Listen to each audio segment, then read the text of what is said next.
So, Carol, earlier this year, you spent some time in the Nordics, in Norway, with your team. You know, what did you see that caught your eye? Yeah, so it was a really good visit. I think there's three things I've seen. I think the first one would be the whole EV acceleration is really happening. There, over 90% of the new car sales is already EV. And it's really, I think that they will become 100% by 2025. So number one, it's really happening, and that's one proof point. Number two is really it's not one size fits all. Because if you look at the total car park, only 30% of total car park is EV. So you still have the coexistence with the internal combustion engine car. So it's not one size fits all, it's all sit together.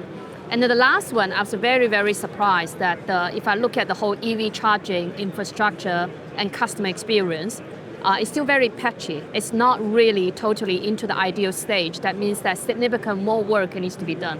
There's a lot of headroom there. Exactly, significant. And now, Mark, you know, you share that Norway experience. You were there with us a couple of weeks ago. And what do you think about what Carol found? Do you agree? Yeah, absolutely. It's one of the few places you can go and you can see the advancement of the electric charging infrastructure to support all of that electrification. So it's really helpful to see it. How does it work? What are the things that are working? What are they not working? I think what really struck me was how much that EV infrastructure needs the charging to be very reliable in terms of that experience. And I think you do see some very reliable charging experiences there. The other thing that was very apparent to me is along the highways, we see these advancements of these mobility hubs where there is an unbelievable offering that is being, given to people that are charging, and they want to go in and they want to, experience a fresh food format. They're experiencing, many times a car wash. There's a conversion of that. And it seems like the data points are very much there where that conversion of in-source sales is there, and that accrues to the benefit of people that are making these very attractive investments to attract the consumers to stop at their sites. Now, of course, we're here at the NACS show in Atlanta. This is obviously in the US market, an increasingly important market for Shell, Carol. Very much so. I think US is a very big market. If we think about the EV adoption, I think we'll say even in the US, the EV adoption is accelerating. So that's why that very recently, earlier this year, we made the acquisition of Vontier. Now that we have over 3,000 charge points in some of the prime location ahead in front of the shopping mall, in front of grocery, really offer that EV charging experience to the customer. And we also have a great plan to further accelerate that number to offer even more charge points to the US customer. So a clear to win area for us in the US. And thinking about the US, where is the US position versus Europe or other parts of the world in terms of when it's going to happen, do you feel? Yeah, so if you really look at the EV adoption, I would say US is quite behind Europe or China in terms of EV adoption. So we think that it's going to take some time. But you do have pockets of US that adoption is much faster, like the West Coast. So that's why that we think that it's going to happen, but we always say it's going to happen at different speed and pace in different parts of the world, and that's exactly what's happening. Mark, what do you think? US? What we always talk about in the energy transition is really it's an energy trilemma.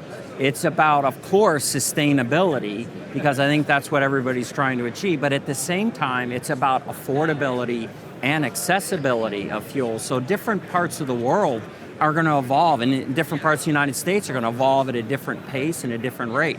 We see petrol-based and new ways for vapor recovery being quite relevant, as well as a more sustainable future with petrol and maybe even e-fuels are going to be a portion of the market. And then at the same time, compressed natural gas and hydrogen we think is going to have a place in the fleet, a little bit different. And of course, electrification is getting tremendous traction in different parts. So at Vontier, we're interested in advancing all of those. Yeah, and I'll just add to that. I think one of the phrase we really say is the mosaic solutions, because it's never going to be just one size fits all. So it's about sustainable fuel, biofuel, renewable diesel, and EV.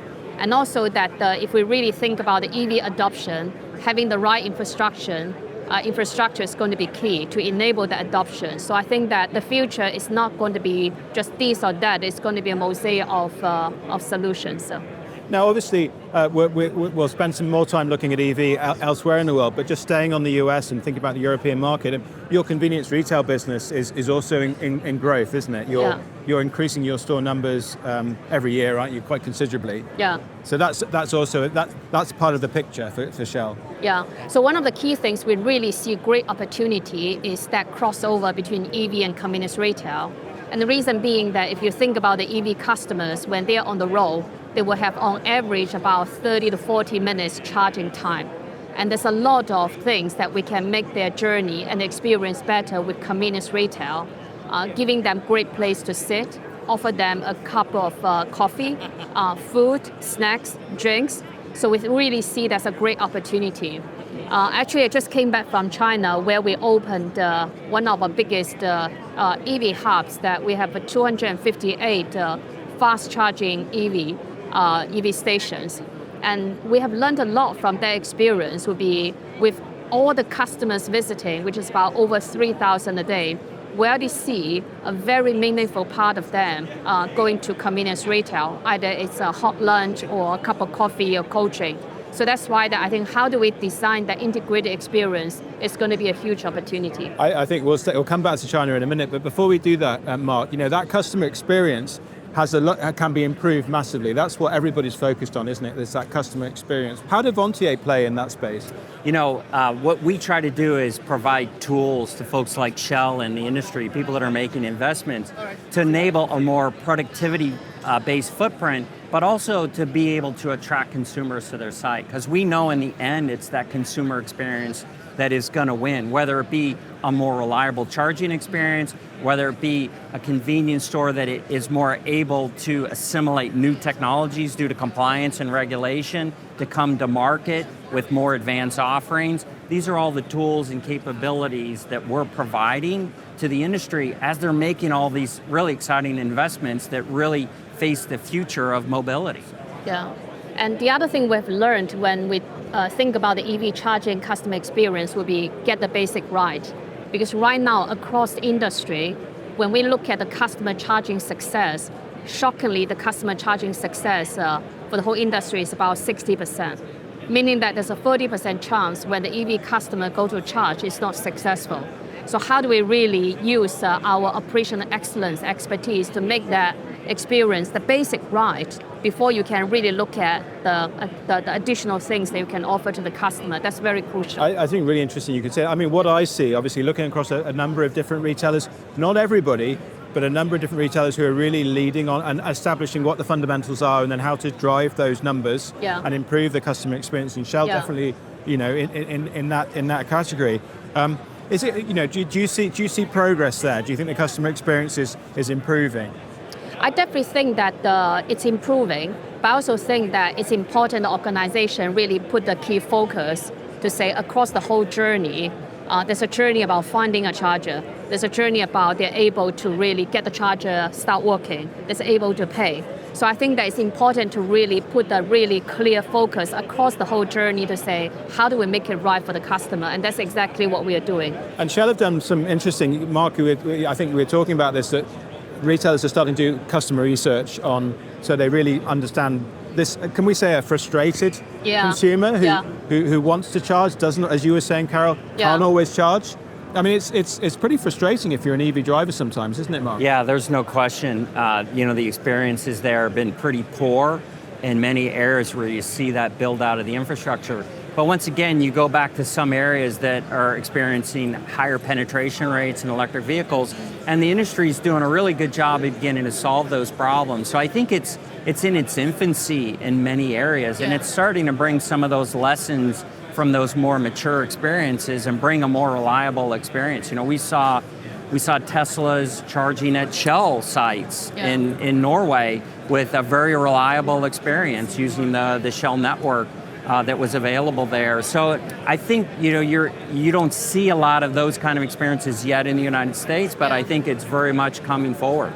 I suppose we talk about Norway a lot, and as you know, we there's a lot of learning opportunity there. But China's really important here as well, isn't it? Yeah. And that's this plays to Shell's, long-term involvement and investments in that market, doesn't it? Yeah. So China, if you look at from an EV car sales perspective, China has more than half of the global EV car sales, so it's a huge market in terms of EV.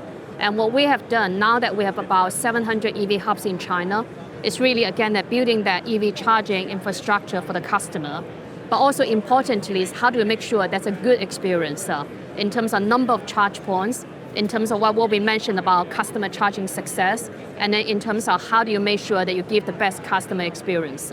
Now, you've done some interesting research across, I think, UK, Germany, Netherlands, and China. And I know you were nodding when we were talking about frustrations of charging. I mean, what does the customer tell you? You know, what are the problems that have to be solved? Oh, I mean, if you really, I would say that this is a high frustrated, high anxiety category. What they're telling us would be that there's a lot of anxiety in terms of whether I can find the charger, whether the charger is working, whether I can pay for that. And so there's a huge amount of frustration the customer is telling us. But at the same time, that represents a huge opportunity. If any company can solve that, you will have a very happy and very loyal EV customers. I guess I always laugh because a lot of retailers, you know, who haven't been to see a market like Norway or China before, you know, they worry that the customers are sitting in their cars too much. But I suppose another way of looking at that is, well, if we need to work that and we need to make them, you know, make our offer more attractive. It's an opportunity, as you say. Yeah, no, it's a huge opportunity, because I think that for the EV customers, one, they have the time when they're charging. And two, that, I mean, for anybody who's going for a journey, you will always have a need to drink something, eat something, if the environment offer is right. So that's where we have put in a lot of focus in the last 6 to 9 months, is really learning what's the offer, what's the format, that we can really motivate the EV customers to really cross over to the convenience retail. Do you feel, I mean, I think you've talked before about reshaping the Shell business to this new future. Do you feel that the business is reshaped? Yeah, I think that the way we think about the business for the future, we really think about that if we want to continue to be the number one mobility retailer, how do we really think about the customer, not in isolation, but really think about their needs for fuel, their needs for EV, but then their needs for themselves with convenience retail. So we think about that in totality, and then to say, how can we do to make their journey better as they go from A to B? And we think that's the right way to really drive the future. Makes a lot of sense. Yeah. Now, of course, from a Vontier perspective, you're also reshaping, aren't you? Absolutely. I think the strength of the fact that we're in so many different points of that mobility ecosystem, including the car wash aspect, and you start seeing, it's interesting to see that EV drivers actually have a higher rate of making a car wash on the site, and actually a premium car wash. So it's no question that the service offerings that are there, the product offerings, and the stop is really important. People have to plan the stop now. It's not just like looking what's got the lowest gas price and you're going to pull in wherever. You're going to think about it and where does it have the amenities. Also, safety seems to be a really big issue. People are really concerned, you know, particularly women drivers, you know, does the environment provide a safe, secure environment for me to stop? And so there's no question there's a lot of investment with this energy transition, and the folks that are making that investment, the benefits seem to accrue to them. Yeah, and then the other thing we also think as we think about the future, right? Also a very important thing about what's the competitive advantage the company has. For example, in Shell case, we really think that we have 4 competitive advantage to win this energy transition. One is the brand, the customer trust. Second is a really big customer base that we have. The third one would be scale in terms of network across global. But last one is also very important as we talk along would be that operational excellence to make it right for the customer and the customer experience. So that's why that be very clear about the competitive advantage along this journey will be also very essential. I can hear a sense of optimism, Carol, is that fair? Very much so. We really see the future is very bright. We think it represents a huge opportunity with the whole EV transition. But at the same time, I think we need to earn the right with the customer to really serve them better and earn the right to grow the business. Makes sense. Do you feel the same way, Absolutely. Mark? I think we see it here at the show at NACS. You see this great vibe about the investment that's going in, about the opportunities to continue to build out across the mobility ecosystem. And it's really exciting for me to see these changes. Yeah. And then the last thing I will mention that actually we also see great opportunity for collaboration and partnership, because you mentioned the word ecosystem, and we really see that it's an ecosystem that not one company can do everything end to end. It's about how do you work with partners, How do you collaborate? How do you make it scalable and profitable? So that also represents a huge opportunity. So you're both sharing the journey to the future and helping each other. Yeah, Absolutely. absolutely. Yeah. Well, thank you so much for joining us today, Carol and Mark. Thank you. Really Thanks for good having chat. us. Pleasure.